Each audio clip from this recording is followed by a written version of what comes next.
Bonjour les amis, bonjour mes futurs Canadiens. Aujourd'hui, je vais vous présenter un nouveau programme d'immigration qui a été lancé au Canada.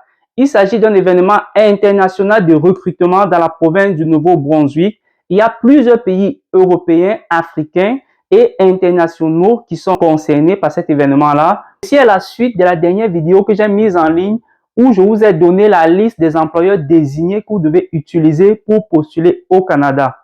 Comme je vous ai expliqué, pour postuler au Canada, vous devrez explorer tous les canaux. Donc, si tu n'as pas regardé la vidéo que j'ai publiée pour vous donner la liste des employeurs désignés que vous devez utiliser pour postuler au Canada, je te recommande vivement de finir cette vidéo et d'aller regarder cette vidéo-là parce que ça va te donner une liste de tous les employeurs que tu dois utiliser pour pouvoir faire tes recherches d'emploi. Vous savez, trouver le travail au Canada, ce n'est pas quelque chose de facile. Parce que déjà, étant au Canada, il faut faire des efforts pour trouver un travail, même si nous sommes en pénurie de main-d'œuvre. Étant à l'extérieur, ça demande encore plus d'efforts. Donc, ce que je vous demande, c'est vraiment de ne pas vous décourager et d'explorer tous les canaux possibles pour pouvoir trouver votre travail. On va faire étape par étape. Je vais prendre le CV d'un candidat qui veut postuler à cet événement et on va procéder étape par étape à toute la procédure pour pouvoir postuler à l'événement de recrutement international. Donc, on se retrouve derrière mon écran.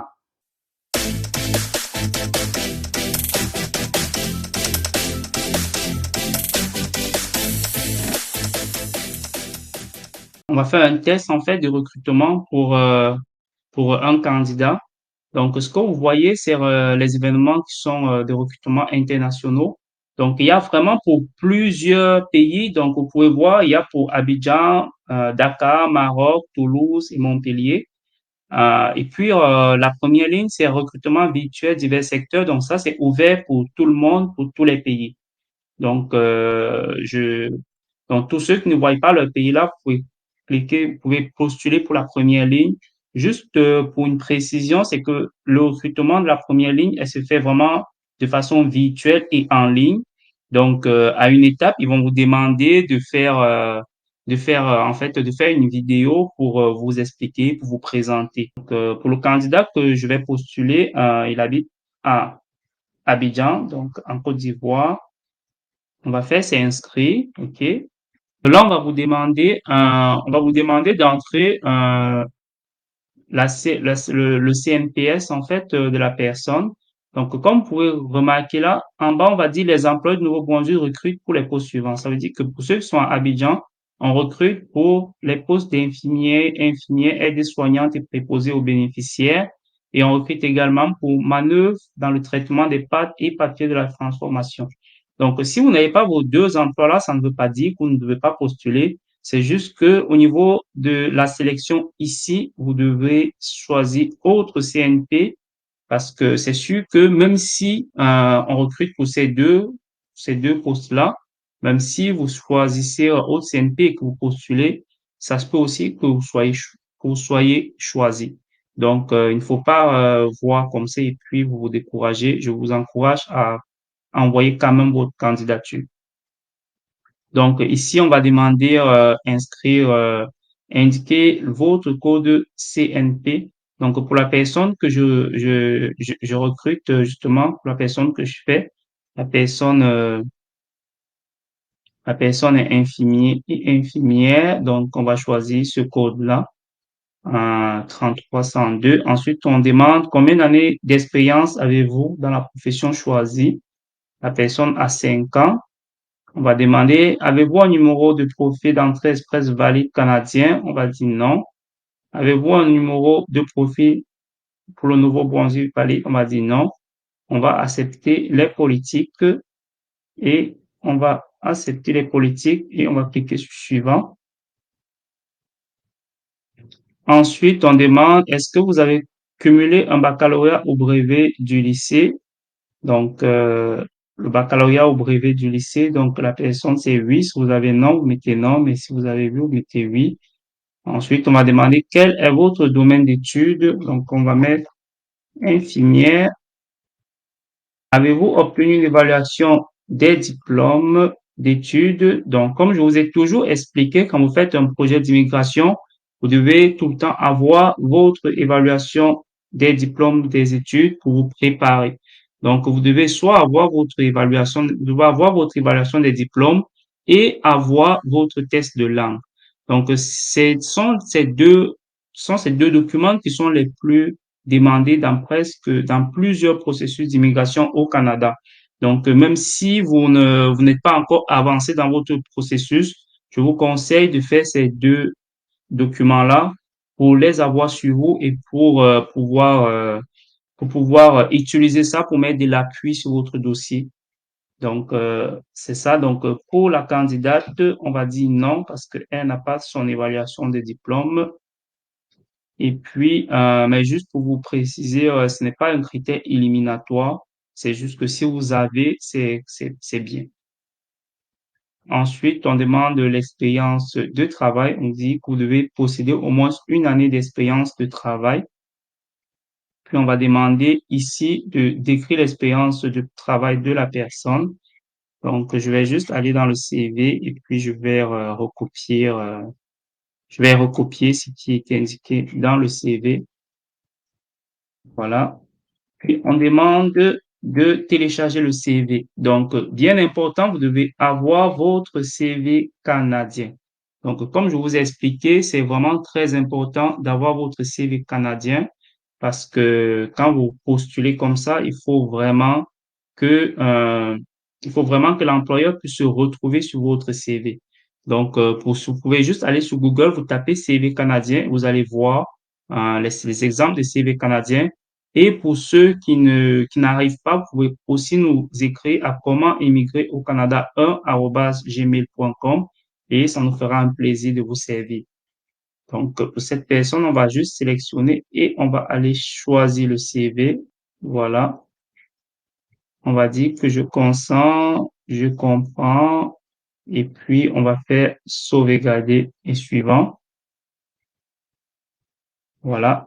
Donc, cette étape, on va demander le pays de citoyenneté. Donc, on va dire Côte d'Ivoire.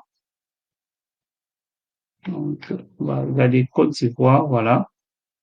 Pays de résidence, on va choisir Côte d'Ivoire. Pays de résidence, on va aller choisir Côte d'Ivoire. Alors, il est là, voilà. Et on va demander la date de naissance du candidat. Donc, on va choisir sa date en 1989, janvier, et c'est le 12 janvier. Niveau de compétences en anglais, donc si vous avez un bon niveau, mettez avancé. Si vous avez un niveau moyen ou intermédiaire, bah, vous pouvez mettre intermédiaire.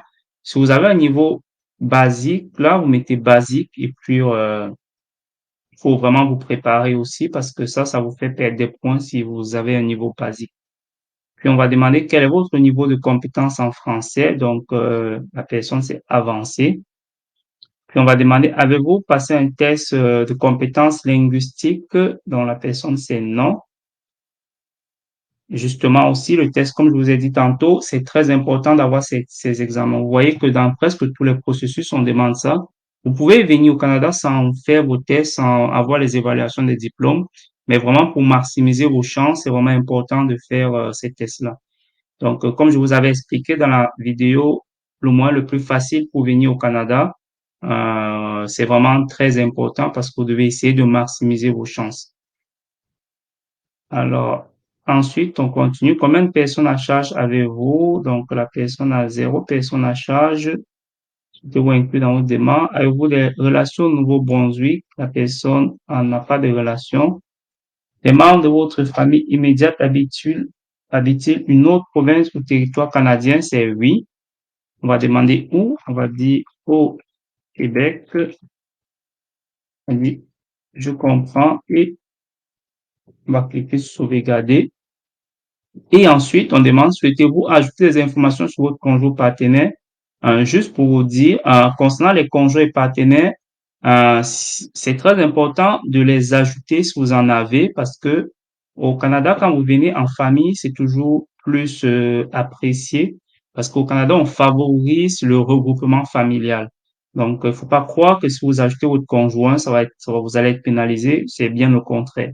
Donc, si vous avez un conjoint, vous pouvez ajouter, vous pouvez mettre son expérience aussi. Et c'est apprécié parce que le Canada est en recherche de main-d'œuvre, donc ça va faire une personne de plus qui vont pouvoir faire venir. De ce candidat, on va dire non. Ensuite, on va dire je comprends et on va faire sauvegarder et suivant. À faire, on vous dit, veuillez noter que si vous êtes contacté par un employeur du Nouveau-Brunswick, il se peut que l'on vous demande d'effectuer un entretien de manière virtuelle. Donc, nous vous remercions à nouveau de l'intérêt que vous portez au Nouveau-Brunswick et de nous avoir fait part de votre profil. Donc, c'est fini. On va cliquer sur sauvegarder et compléter. L'inscription a été enregistrée. Tout ce qui vous reste à faire, c'est de vous préparer pour l'entretien d'embauche. Comme j'ai dit dans la première vidéo, le moyen le plus facile d'immigrer au Canada, c'est la troisième étape. Lorsque vous cherchez le travail au Canada, c'est de vous préparer pour l'entretien d'embauche. Ça veut dire que vous devez vraiment vous préparer, vous devez connaître votre CV par cœur, vous devez savoir vos tâches par cœur. Et si vous avez besoin d'aide pour vous expliquer, pour vous entraîner comment vous préparer aux entretiens d'embauche, vous pouvez aussi nous contacter à comment immigrer au Canada 1@gmail.com et on pourra vous fournir ce service. Terminé pour le processus de recrutement. Donc voilà, vous avez tout ce qu'il vous faut. Merci d'avoir regardé cette vidéo jusqu'à la fin. Comme toujours, je vais vous demander de vous abonner, aimer la vidéo, partager à vos connaissances et on se retrouve à très bientôt. Bye bye.